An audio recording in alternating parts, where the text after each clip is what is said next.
안녕하세요. 오늘은 놀이의 중요성이라고 하는 주제로 함께 이야기해 보도록 하겠습니다. 부제를 달았는데요. 조기 학습의 위험성이라고 부제를 달았습니다. 제목과 부제만 보셔도 눈치채신 분들이 있으실 텐데요.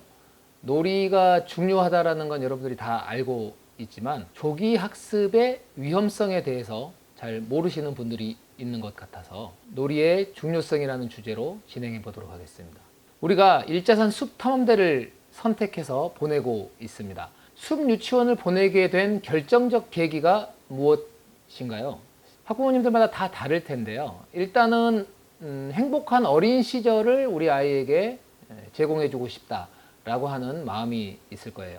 물론 이렇게 뱃속에서부터 숲 유치원을 보내야겠다라고 하면서 로망하셔서 보내시는 분들도 있고요. 다른 유치원 혹은 어린이집에 적응하지 못해서 이쪽을 보내시는 분들도 있고, 또 한편으로는 쫓겨나서 대안을 찾지 못해서 숲유치원을 보내시는 분들도 있습니다. 그러나 어찌 됐건 간에 아이들이 이제 행복한 어린 시절을 제공해주고자 하는 그 마음 때문에 숲유치원을 이제 선택을 하셨을 텐데요. 보내시다가 우리 마음이 처음과는 달리 굉장히 흔들릴 때가 있습니다. 탐험대는 이제 매일 숲에서 놀잖아요. 오늘 뭐 하고 왔어? 뭐 하고 놀았어? 라고 물어보면 뭐 삽질했어. 한 달 후에도 삽질했어. 6개월 후에도 삽질했어. 라고 하면은 엄마 마음이 좋지가 않아요. 노는 곳이라고 하는 건 다 알고 있지만 또 7살 2학기가 돼도 인지교육을 하지 않다 보니까 인지교육 부분은 내가 보충해 줘야겠다. 놀고 행복하게 에너지를 발산하고 사회성을 향상시키고 이런 거는 숲탐험대를 보내고, 다른 부족한 부분들은 물론 이제 숲탐험대가 운영하는 방식이 여러분들 생각하고 100%다 일치하지는 않을 수 있으니까요. 그래서 이제 다른 기관에 또 아니면 이제 엄마표 학습을 진행하시는 분들이 있는데, 선한 마음이에요. 행여나 이 선한 마음이 아이에게 해가 될 수 있을까봐 제가 이런 부분들에 대해서 알고 있는 것들을 전달해 드리려고 합니다. 보통 이제 마음이 흔들리게 되는 계기가 있죠. 어느 날 옆집 아이를 만났는데 아이가 영어를 읽어버리는 거죠. 우리 아이는 아직 기억 니은도 모르는데 5살, 6살 때까지 걱정이 잘 안 되다가도 7살이 되고 특히 또 2학기가 되면 당장 이제 초등학교를 보내야 되기 때문에 두려움이 엄습을 하게 됩니다.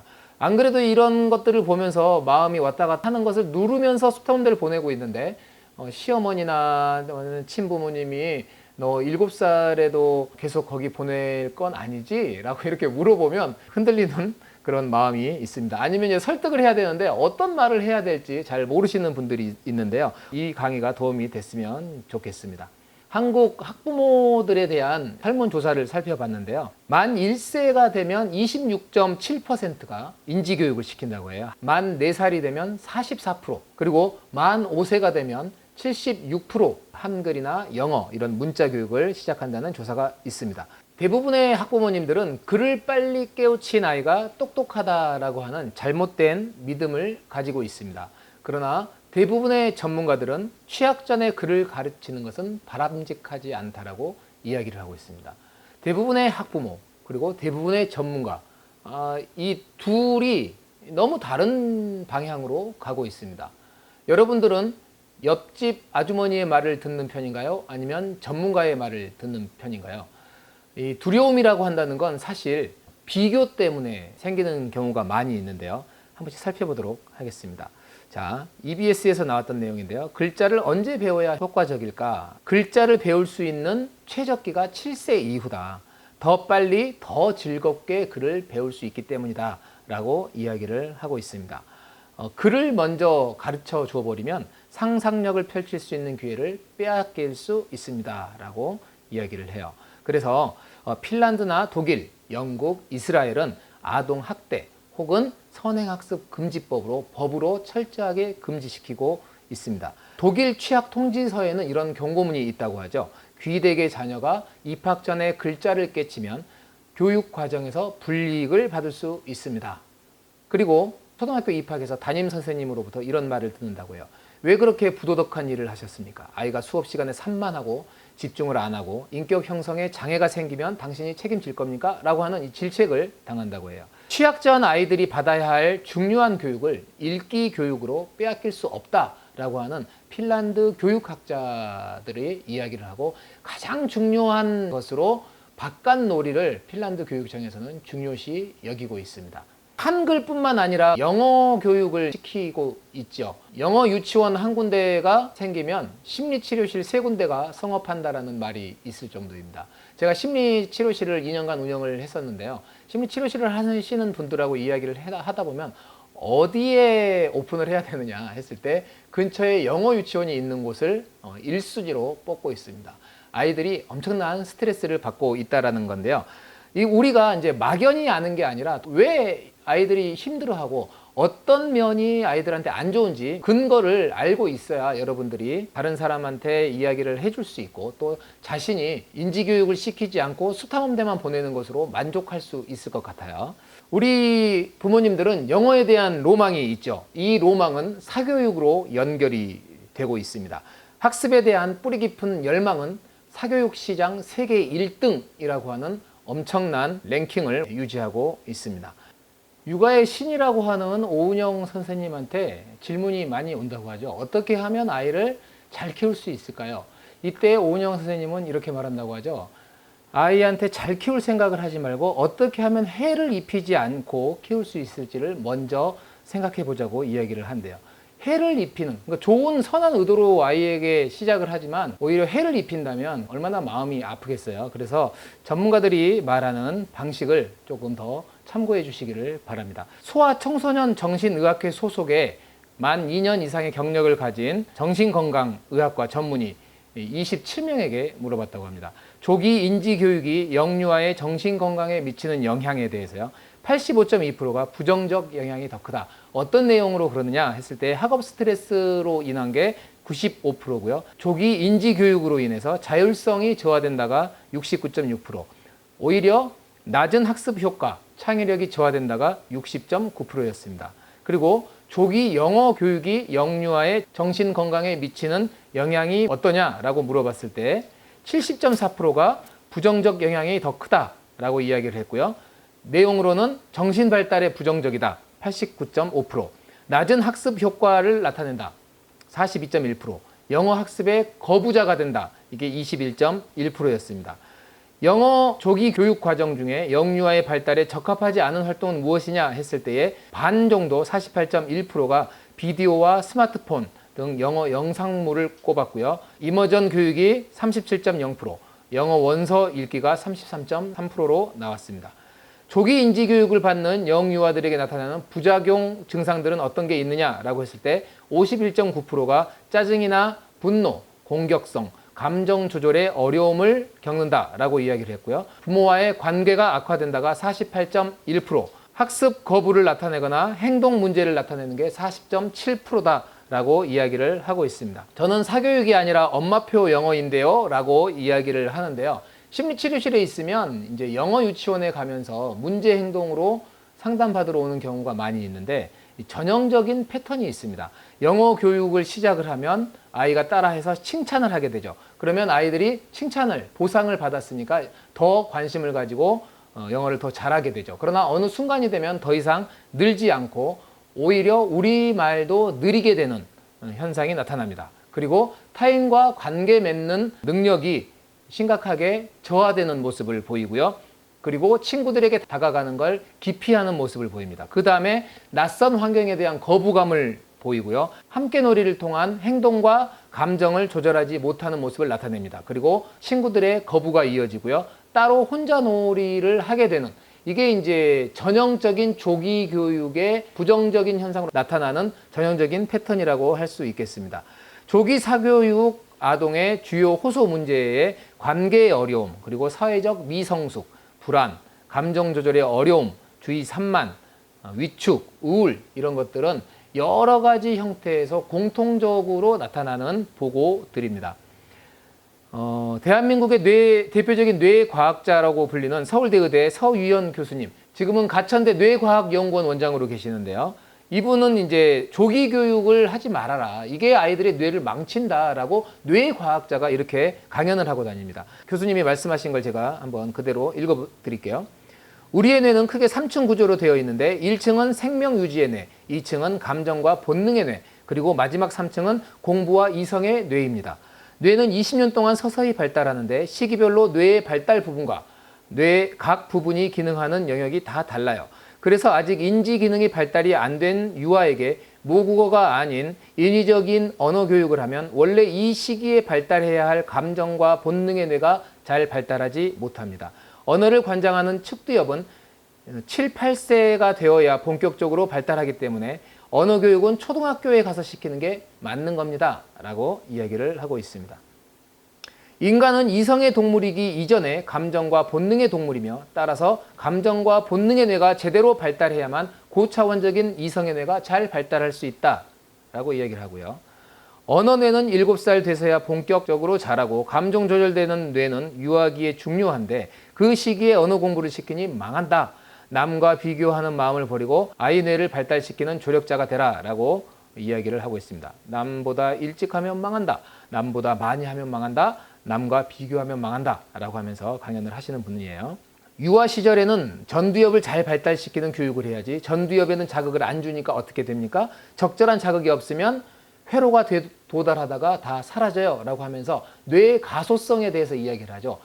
자꾸 반복되는 자극은 발달을 하게 되고 반복되지 않는 뇌 회로는 가지치기를 하잖아요. 지금은 아이들이 인지교육을 통해서 발달할 수 있는 적절한 시기가 아니다라고 이야기를 하고 있습니다. 저희가 보내는 곳은 아이가 스트레스 받지 않게 놀이식으로 해요 라고 이야기를 하는데요.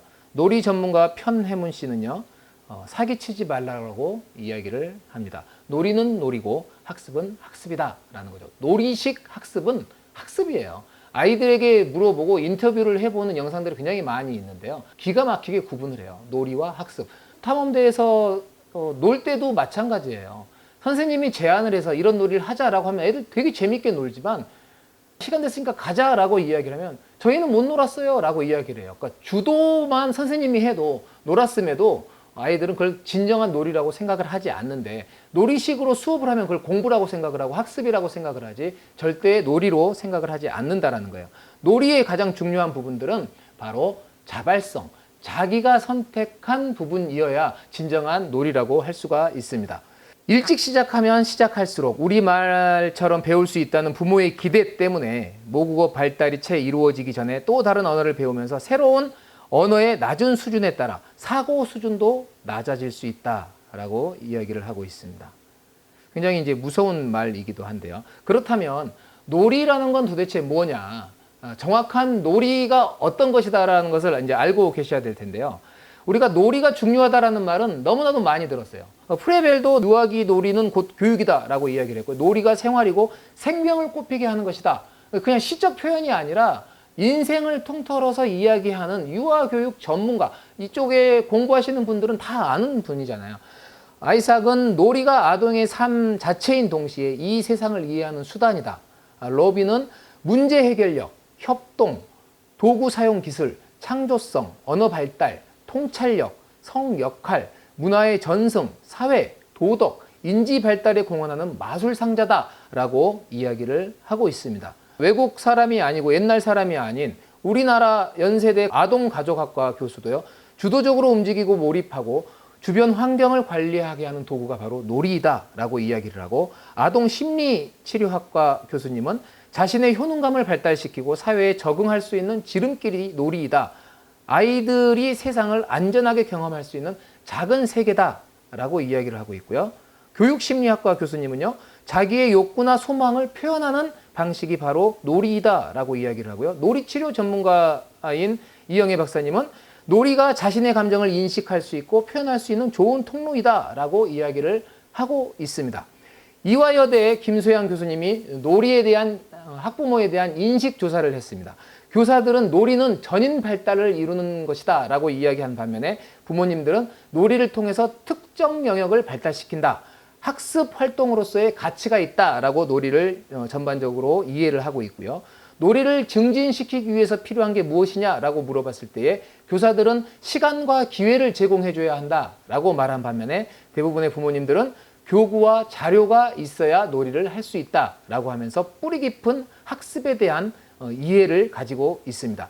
부모님들의 장난감 선택의 기준 또한 놀이용이냐 교육용이냐라고 했을 때 교육용이라고 했을 때 훨씬 잘 팔린다라는 게 통계를 통해서도 나타나고 있습니다. 그렇다면 여러분들은 놀이가 왜 중요한지 구체적으로 몇 가지는 좀 알아야 될 것 같아요.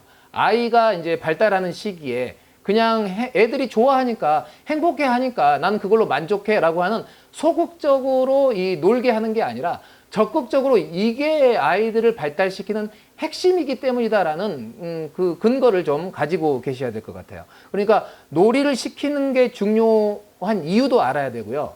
그리고 조기 교육이 왜 안 좋은지에 대해서도 좀 구체적인 근거를 알고 있는 게 훨씬 좋을 것 같아요. 아이들은 놀이를 통해서 가장 잘 배운다고 여러 가지 연구가 입증하고 있습니다 라고 이분도 이야기를 하는데 제가 이야기하면 잘 안 믿을까 봐 이야기를 해드리는 거예요. 놀이의 힘이라고 작년에 이제 EBS에서 신년 특집 기획으로 나온 거예요. 여기에 저희 회사에 소속되어 있는 백현주 소장님도 출연을 하니까 시간 되시는 분들은 이 영상을 유튜브에 올라와 있으니까 찾아보시기 바랍니다. 놀이의 힘. 제가 링크 시켜드리도록 하겠습니다. 영국 캠브리지 대학교의 놀이발달연구소장은 이렇게 이야기를 하죠. 인간이 이렇게 진화할 수 있었던 이유는 놀이에 대한 자유를 허용해 주었기 때문입니다. 정말로 놀이는 다양한 인간 발달에 있어서 중심적인 역할을 합니다. 부모들이 이해 못하고 있는 게 있습니다. 나중에 성장 과정에서 학습과 동기부여, 정서, 사회적 기술을 가르치는 핵심이 바로 어렸을 때의 놀이라는 사실입니다. 그래서 이 부분들을 여러분들이 꼭 좀 기억해 줬으면 좋겠어요. 자, 아까 앞에서도 이야기했듯이 1층 뇌, 2층 뇌, 3층 뇌가 있는데 이건 뇌과학자들 사이에서도 50년 전에 이 3층 뇌 이론이 발표되는데 지금도 정설로 받아들여지고 있어요.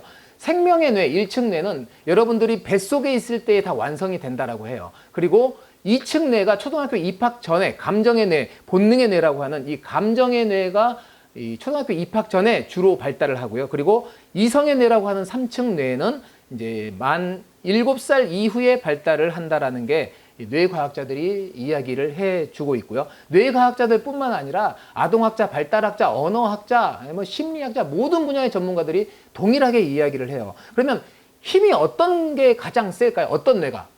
1층 뇌가 가장 힘이 세요. 1층 뇌가 움직이기 시작하면요. 감정과 이성은 따라가지를 못해요. 그리고 2층 뇌가 움직이잖아요. 감정 뇌가 막 움직이면 이성적인 내용으로 우리가 움직이지 않아요. 예를 들어서 여러분들 집에 호랑이가 들어왔다고 생각을 해보세요. 그러면요. 생존의 뇌인 1층 뇌가 움직여요. 거기에 언제 저 호랑이는 최상의 포유류고 이런 인지적인 부분들이 작동하지 않는다고요.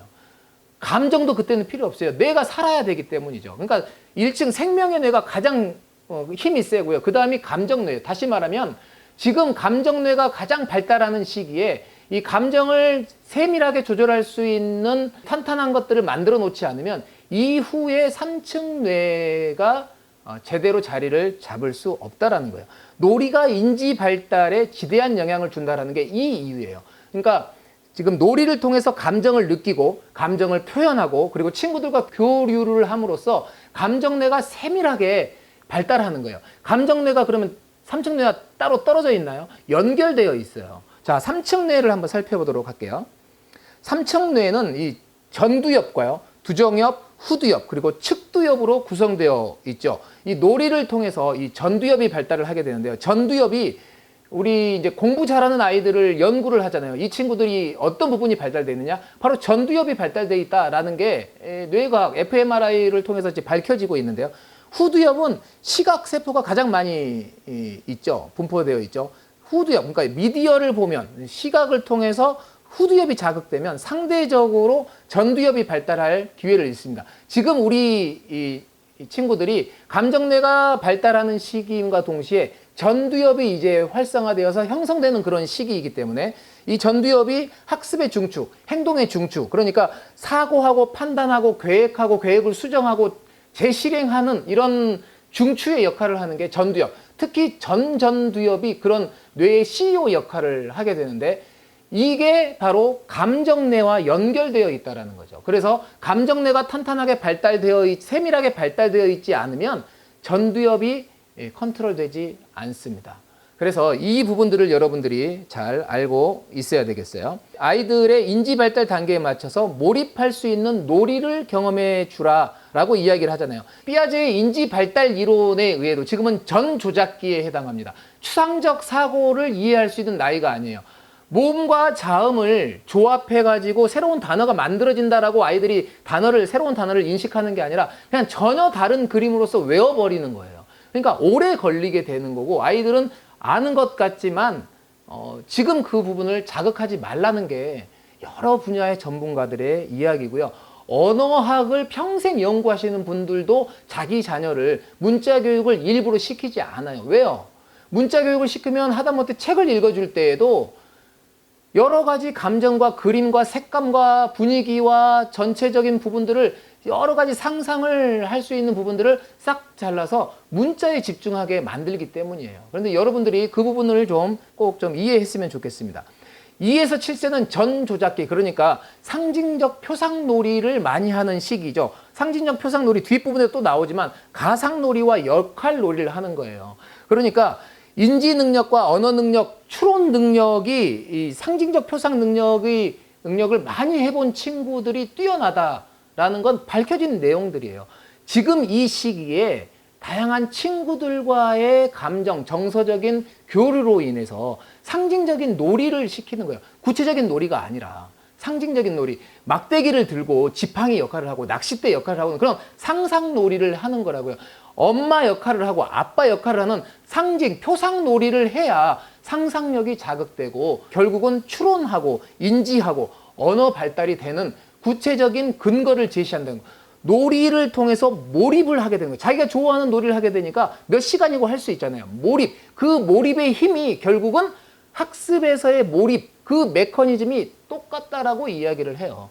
뇌 발달에 대한 여러 가지 책을 보고, 제가 이런 강의를 준비하기 위해서 그냥 예전부터 알고 있는 거 이야기하는 것도 있지만, 새로운 원데이 캠프가 끝나면 그 다음 주제를 이제 정하고 2달 내내 새로운 책들을 보충하기 위해서 계속해서 공부하게 돼요. 그러면 이제 최근에는 이제 뇌과학, 뇌 발달, 뇌에 관련된 책들을 여러 가지를 보지만 너무 이제 깊은 부분들도 있어서 다 설명드리지 못하고 저도 이해 못하는 부분들도 있지만, 공통적인 부분들은요, 어렸을 때에 놀이를 통해서 정서뇌를 발달시키는 게 학습에 영향을 미친다라는 게 공통적인 부분이에요. 그러니까 여러분들이 전문가들의 말을 들을 건지 옆집 엄마의 말을 들을 건지는 선택해 주셔야 되겠습니다. 저희 소장님이죠, 신체 활동을 할 때에 알파파가 나오는데 이게 어느 정도 배출되는지를 국내에서 작년에 연구를 했어요. 알파파라고 한다는 거는 전부 볼 수 있는 통찰의 힘이라고 해요. 그리고 이럴 때 나오는 창의성, 집중력이 많이 관여된 뇌파가 바로 알파파라고 하는데, 신체 활동을 통해서 비자발적인 공부 후에 비해서 자율협동놀이 후에 알파파가 443.3%가 증가했다.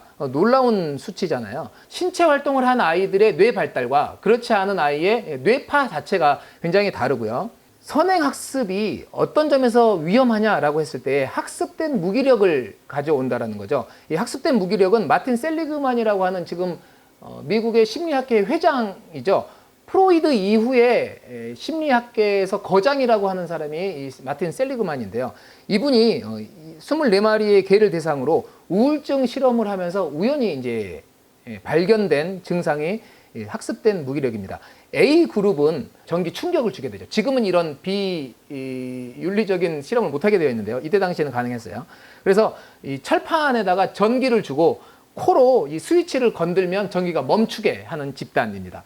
B 집단은요, 이 스위치를 묶어놔서 코로 건드려도 어떤 일을 해도 전기가 멈추지 않게 계속 전기가 흐르게 하는 집단이고요. C 집단은 전기를 흐르지 않게 했습니다. 그리고 이 A 집단과 B 집단을 관찰학습하게 한 C 집단입니다. 그리고 이후에 이제 칸막이를 통해서 이 한쪽은 전기가 흐르지 않고 한쪽은 전기가 흐르게 해놔서 전기가 흐르는 쪽에 개들을 놓고 분명히 뛰어넘을 수 있는 수준의 칸막이인데, A 집단 스위치를 눌렀을 때에 전기가 멈췄던 걸 경험하는 친구들은 전기가 흐르자 뛰어넘었는데요. B 집단은 아무리 자기가 무엇을 해도 되지 않은 좌절을 경험했던 이 B 집단은 그냥 주저앉았어요. 충분히 자기가 뛰어넘을 수 있는 칸막이였음에도 이게 무기력이 학습됐던 거죠. C 집단은요, 관찰학습을 했던 집단은 뛰어넘었습니다. 이게 이제 굉장히 중요한 실험인데요. 부정적 사고가 심어져요. 인지뇌가 발달하지 않는 상태에서 인지 자극을 주면 아이들이 어렵다라는 것을 인지하게 된다고요. 무기력을 학습하게 되어서 나중에 학습된 무기력, 무언가 새로운 걸 하는 거를 굉장히 힘든 것으로 생각해요. 왜요? 힘든 상태에서 시작을 했잖아요. 그런데요, 충분히 놀게 하고 감정뇌가 발달하게 하고 감정을 조절할 수 있는 그 힘을 경험한 상태에서 학습을 시키면요, 쉽잖아요. 성공할 수 있잖아요. 성공을 경험하잖아요. 성공을 경험하는 누적을 아이들에게 시켜주시길 바랍니다.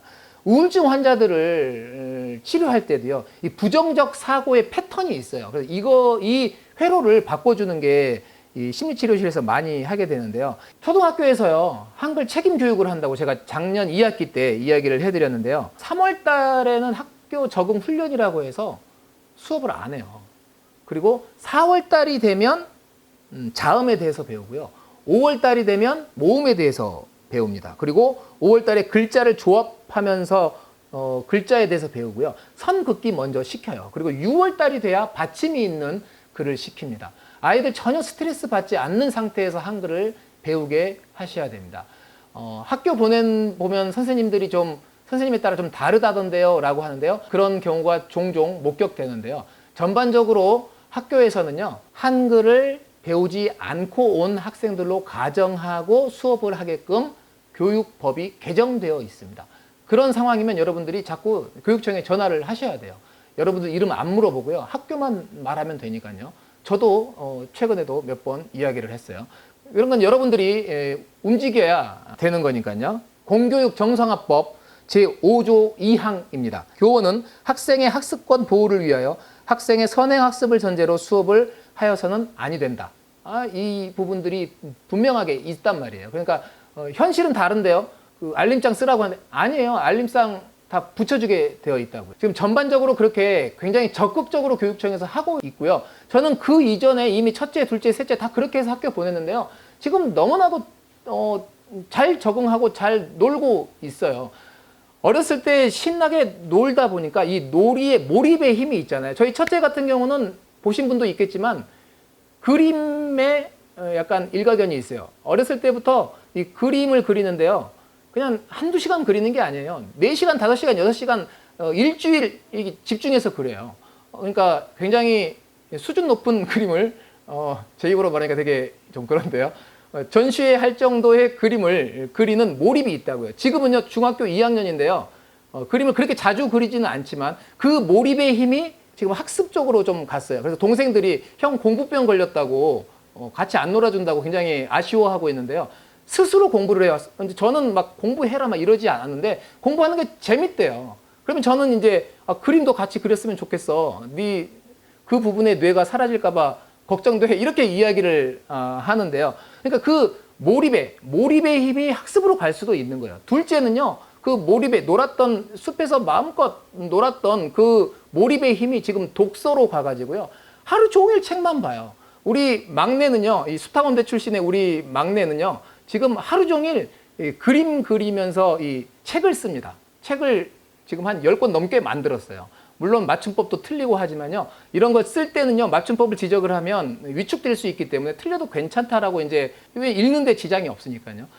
그렇게 이제 하고 있어요.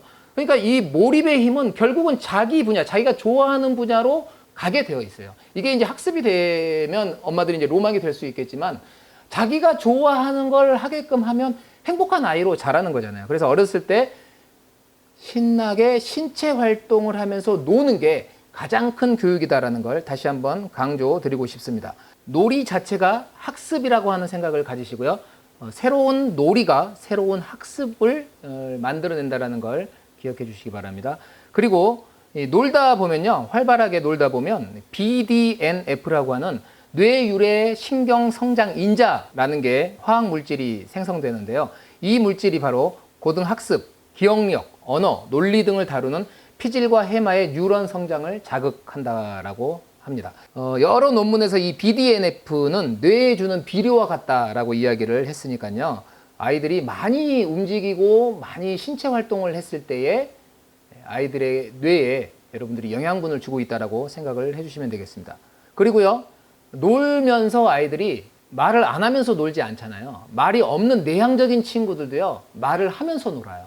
자기도 의식하지 못한 채 친구들과 이 왔다 갔다 교류가 일어나는데요.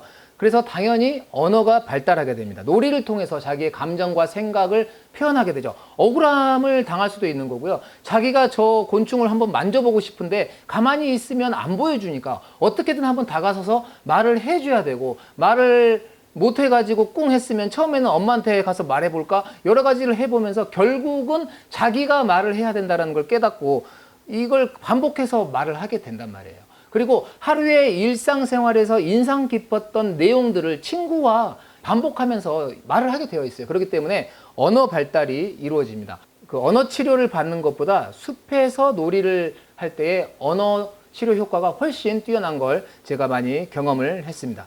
그리고 인지 발달, 앞에서도 계속 이야기했지만요, 인지라고 한다라는 것은 생각을 행동으로 옮기는 게 인지예요. 그러니까 행동이라고 한다는 건 대근육과 소근육과 상황에 따라서 이제 움직이는 거잖아요. 그러니까 뇌가 연합해서 전체를 활용해서 행동하는 게 인지예요.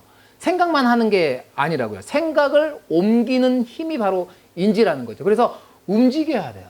움직이면 인지가 발달하게 돼요. 놀이를 통해서 여러 가지 상황을 경험하게 돼요. 다양한 상황을 통해서 감정을 조절하는 힘을 배우기 때문에 결국은 이런 감정 조절이 인지를 발달시킨다. 그리고 충분한 놀이가 생각을 적용하는 경험을 제공하고 이것이 습관을 형성한다라는 거죠. 뇌의 가소성 너무나도 많이 이야기하는데 구체적으로 반복 자극을 받잖아요. 그러면 뇌도 일하기 싫어요. 그래서 이거를 빠른 고속도로를 만들려고 뇌에 미엘린 수초를 만든다고 해요. 뇌 전기 자극을 점프해서 훨씬 빠른 속도로 정보를 전달을 해주게 되는데, 이 수초화가 이루어지면 정보 처리 속도가 10배 차이가 난다고 합니다. 어떤 정보가 들어왔을 때 이걸 처리하는 능력이 얼마나 빨라지겠어요. 이것들이 다 무엇으로 이루어진다고요? 놀이를 통해서 만들어진다는 걸 여러분들이 믿으셔야 돼요. 종교 같은데요. 믿으셔야 돼요. 그리고 아시겠지만 사회성이 발달을 해요. 관계 능력이 향상되고 소통과 갈등을 해결하는 능력이, 당연히 애들 사회에서 여러 가지 갈등이 있고 이런 것들을 직접 경험을 통해서 아이들이 배우게 되잖아요. 추상적으로 여러분들이 알려줘서 배우는 게 아니라 스스로 배울 수 있는 거예요. 놀이를 통해서 갈등하고 양보하고 협의하고 새로운 규칙을 만들고 융통성을 발휘하고, 그러면서 문제 해결력을 키우고 때로는 리더십을 발휘하고, 엄마 아빠 역할 놀이를 하면서 내가 아빠 할 거야, 아니야 내가 아빠 할 거야, 그럼 우리 둘 다 아빠 하자, 합의를 만들어내잖아요. 내가 아연이랑 결혼할 거야, 아니야 내가 아연이랑 결혼할 거야, 넌 해리 좋아하잖아, 아니야 내가 먼저 말했어, 그럼 우리 둘 다 결혼하자, 아니야 오늘은 내가 결혼할 테니까 내일은 네가 결혼해. 아이들이 합의를 만들어낸다고요. 이런 여러 가지 상황 속에서요, 가게 놀이를 하면서도 내가 요리할 거야, 내가 판매할 거야, 협의가 이루어져요. 다양한 놀이를 하면서 공감 능력이 생기고 소통 능력이 생기고 조절하는 능력이 발달하게 되는 것입니다. 하루아침에 되는 건 아니죠. 그리고 정서순화가 됩니다. 아이들이 놀이를 통해서요. 그러니까 엄마한테 받았던 스트레스를 엄마가 그렇게 하지 말랬지 하면서 엄마 역할을 하면서 푼다고요. 이게 얼마나 중요하겠어요. 감정을 발산하고 정화한다라는 사실을 여러분들이 기억을 해줬으면 좋겠어요. 창의성 한번 더 살펴볼까요? 이런 연구도 있더라고요. 천장이 높으면 창의력이 높아진다. 우리나라 이제 건국대학교 건축학과 교수님인데요. 공간이 어떤 형태를 지니고 있는가에 따라 생각과 행동에 영향을 많이 받습니다. 낮은 천장에서는 우리가 공간을 좁게 해석하는 반면 천장이 높으면 우리는 훨씬 더 넓게 공간을 해석하고 사고를 확장하게 됩니다. 라고 하면서 30cm 높아질 때마다 창의력이 2배가 높아진다고 합니다. 그러니까 교실 안에서 아이들이 생활하는, 이게 하루 이틀 생활하는 게 아니잖아요. 1년이 되고 2년이 되고 많게는 3년, 4년이 되는데요. 우리 아이들은요, 천정이 없어요. 높은 나무를 봐요. 새 한 마리를 보더라도요. 사고의 이 폭이 얼마나 높겠어요. 여러분들이 지금 아이들에게 엄청난 교육을 해주고 있는 거예요. 자, 그리고 4차 산업혁명 시대의 글로벌 인재상이라고 하죠. 포시라고 하죠. 지금 다이소에 가면 다 스스로 결제하잖아요. 이제 음식점에 가면 서빙해주는 테이블로 날라주는 그런 로봇이 있습니다. 여러분들 동네에 무인 커피숍 보셨나요? 로봇 팔이 이렇게 커피 타주는 거. 갈수록 이제 기계화되어지고 단순한 작업은 다 기계가 이제 대체할 시대가 될 거예요. 2025년이면 하늘로 드론이 날아다니는 세상에 우리 아이들이 살아가게 될 텐데요. 이미 기업들은요, 10년, 20년 전부터 이걸 준비하고 있어요. 준비해 왔고요. 지금 2023년, 2024년, 5년 시험 운행을 하겠다고 발표를 하고 있잖아요. 엄청나게 빠르게 변화하고 있는 이 시대에 글로벌 인재상이라고 하면서 기업가들이 모여서 이런 인재를 뽑겠다라고 이야기하는 게 비판적 사고, 창의력, 협동력, 소통, 이 능력이 있는 인재를 뽑겠다라고 하는데 교실에서 이런 거 만들어질 수 있습니까? 창의력이란 하면서 이게 단어 카드를 보여주면서 만들어질 수 있습니까? 아니죠. 자연을 보면서 무한한 자연 속에서 아이들이 자극을 받아야 무한한 상상을 할 수가 있습니다. 친구들과 함께 놀면서 협동을 하고요. 소통을 하게 됩니다. 여러분들이 그리고 이렇게 하는 게 더 좋은데 물길 만드는데 야 이렇게 하는 게 더 야 너는 물 떠와 이렇게 하면서 비판적 사고 능력이 생기는 거고요. 우리 이렇게 해보는 건 어때? 라고 하면서 창의력이 발달을 하게 되는 거예요. 이게 매일의 수업이에요. 여러분들 지금 잘하고 계시는데요. 옆집 엄마에 의해서 흔들리지 않았으면 좋겠습니다. 아이들에게 가장 좋은 교육은요. 바로 숲에서 아이를 키우는 것입니다. 그러면 놀이의 발달은 어떻게 이루어지는지 한번 살펴보고 마치도록 할게요. 그리고 집에서는 어떻게 놀아줘야 되는지 살펴보도록 할게요. 자, 놀이의 인지적 유형으로는요. 기능놀이, 구성놀이, 그리고 가상놀이, 규칙놀이로 발달을 하게 됩니다. 자폐 아이의 특징은 표상놀이가 안 돼요. 특징이에요. 그러니까 상상놀이가 잘 안 된다고요. 상상놀이를 할 수 있어야 그 다음에 규칙놀이를 할 수 있습니다. 발달 과정, 인지적 발달 과정 속에서 이런 과정을 거치고 우리 아이들은 숲에서 이런 가상놀이, 표상놀이, 역할놀이를 통해서 하고 있다는 거 여러분들이 기억하시고요. 집에서도 역할놀이 많이 하시면 좋습니다. 역할놀이가 뭔가요? 라고 이제 하시는 분들이 있는데요. 세상에 있는 모든 가게를 여러분들이 집 안에 가져와서 그 놀이를 하면 돼요. 피자 가게를 만든다라고 하면 엄마가 어떤 역할을 할까? 라고 하면서 그 역할을 충실히 해나가는 도중에 바꾸면 안 돼요. 처음에 하던 역할을 끝까지 하고 그 다음번에 바꾸고 하면서 그 자기가 선택한 거에 대해서 책임질 수 있는 그런 연습을 하고요. 다음번에 계획을 수정하고 이게 학습의 메커니즘이에요. 놀이의 사회적 유형으로는요. 처음에 아이들은 몰입하지 않은 놀이, 주변의 자극에 대한 탐색하고 관찰만 하는 몰입하지 않은 놀이를 하고요. 그 다음에 방관자적 놀이를 합니다. 그냥 가만히 쳐다만 보고 있죠. 성향적으로도 좀 차이가 있지만 일반적으로요. 그리고 평행놀이를 합니다. 보통 3세, 4세 친구들이 같은 공간에서 따로따로 놀아요. 그걸 평행놀이라고 하고요. 그 다음에 연합놀이를 하는데요. 어떤 한 가지의 놀이를 공유를 하죠. 그렇다고 해서 협동해서 뭔가를 놀이를 하진 않아요. 그 다음 과정이 협동놀이입니다. 한 7세 정도 돼야 협동놀이를 하는데요. 우리 원에는요. 5세, 6세 아이들도 협동놀이를 같이 해요. 그래서 길진 않아요. 그런데 6세 때는 이런 것들이 중첩되다가 7세 때가 되잖아요. 그러면은 협동놀이를 주로 하게 됩니다.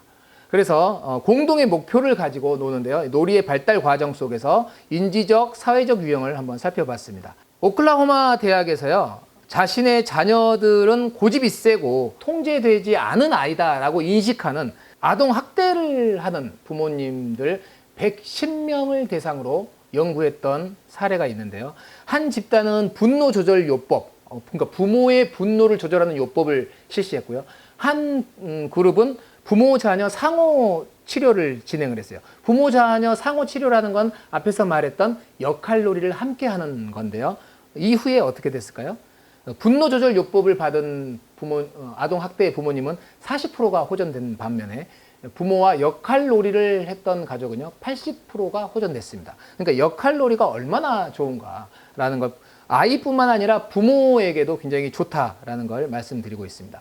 그리고 이 놀이를 해주기 위해서는요 집에서 통제되어져야 될 게 있는데요. 앞에서 말했던 선행학습 하면 안 되지만 미디어가 통제돼야 됩니다. 미디어의 자극이 워낙 세다 보니까 이런 놀이가 너무 시시해요. 재미없어져요. 제가 여러 번 이야기를 하고 있습니다. 2학기 때 미디어에 대해서 또 한번 주제로 다루어 드릴 텐데요. 미디어 통제가 되지 않으면 너무 산만하거나 혹은 너무 소극적이거나 자기 감정을 표현하지 못하거나 이렇게 성향에 따라서 나타나니까 미디어 통제 하시기 바랍니다. 저를 만난 사람한테 아이를 키울 때 가장 조심해야 되고 가장 유의해야 될 점이 무엇입니까? 하나만 말씀해 주세요 라고 한다면 저는 미디어 통제 이야기할 겁니다. 아이 키우면서 제일 잘한 게 무엇입니까? 하나만 이야기해 주세요. 저는 집에서 TV 떼서 저희 부모님 집에 갖다 준 거 이거 하나 말할 수 있습니다. 그러니까 여러분들 미디어 통제 절대 금지라는 거 여러분들 꼭 기억해 주시기 바랍니다. 다른 사람들 다 보는데요. 안 보는 사람도 많습니다. 숲하는데 보내는 부모님들하고 이야기를 해보세요. 의외로 TV 없는 분들 꽤 많습니다. 이 부분은 자세한 부분은 2학기 때 한 번 더 다뤄드리도록 하겠습니다. 미디어가 통제되지 않으면 사회성, 어휘력, 창의력, 자존감 다 떨어지게 되어 있습니다. 그리고 이제 아빠는 어떻게 놀아줘야 되는가라고 했을 때 아빠의 실태조사를 했을 때 매일 놀아주는 아빠가 13%래요. 일주일에 2번 놀아주지 못하는 아빠는 60%고요. 1년에 2번 놀아주지 못하는 아빠가 25%라고 합니다. 아빠가 놀아주는 것과 엄마가 놀아주는 것 어떤 게 더 효과가 있을까? 이런 거 연구하시는 분들이 있어요. 아빠와의 놀이가 훨씬 효과적이라는 연구 결과가 많습니다. 그럼 그 이유가 뭐냐라고 했을 때 엄마들은 주로 이제 소극적인 이제 대화를 통해서 놀아준다면 아빠는 몸놀이를 많이 해주는데요. 이 몸놀이가 결국 앞에서 말했던 신체 활동을 자극시키고 유대감을 강화시키는 이 계기가 되어서 아빠와 놀이를 적극적으로 많이 한 아이들이 여러 가지 거의 모든 측면에서 더 뛰어나다라고 하는 연구 결과가 무수히 많습니다. 그러니까 여러분들이 아빠들이 더 많이 놀아줬으면 좋겠습니다. 아빠가 놀아주는 게 더 좋대 하면서 아빠한테만 맡기지는 말고요. 보상을 주셔야 돼요. 일주일에 한 번, 몇 번 가정 형편에 따라 정하신 다음에 성공했을 경우에 어떤 아빠에게도 오는 보상이 있어야 아빠도 오랫동안 유지되면서 습관으로 만들 수 있으니까 기억하시기 바라고요. 짧은 꼬리 원숭이 집단이 있다고 하죠. 여기에 모래가 묻은 고구마를 줬을 때에 이모 원숭이가 제일 먼저 물에다 씻어 먹었대요.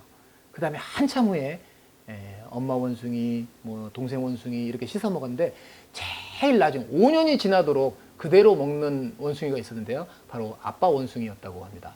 일명 왕따였죠. 여러분들 지금 아빠들 지금 어린 시절의 아이들과 행복한 그런 놀이를 많이 해 주시기 바랍니다. 그래야 나중에 모래 묻은 고구마 오랫동안 안 먹을 수 있어요. 여러분들 어떻게 놀아야 될지 잘 모르겠어요 하시는 분들은 책을 한번 참고해 주시기 바랍니다. 책 저도 한번 살펴봤는데요. 대단한 건 없지만 힌트를 얻을 수 있는 것들이 있으니까요. 이런 책들도 참고해서 여러분들이 놀았으면 좋겠습니다. 자, 오랜 시간 동안 놀이의 중요성 그리고 조기 학습의 문제점에 대해서 이야기를 드렸는데요. 오늘 제가 조금 강하게 이야기한 것 같습니다. 여러분들이 아이를 키우는 가치관이 다 다른데 숲탐험대가 아닌 다른 교육을 많이 시키는 것 같아서 제가 걱정이 돼서 높아심에 조금 세게 말했는데요. 조금 조절해 주셨으면 좋겠습니다. 감사합니다.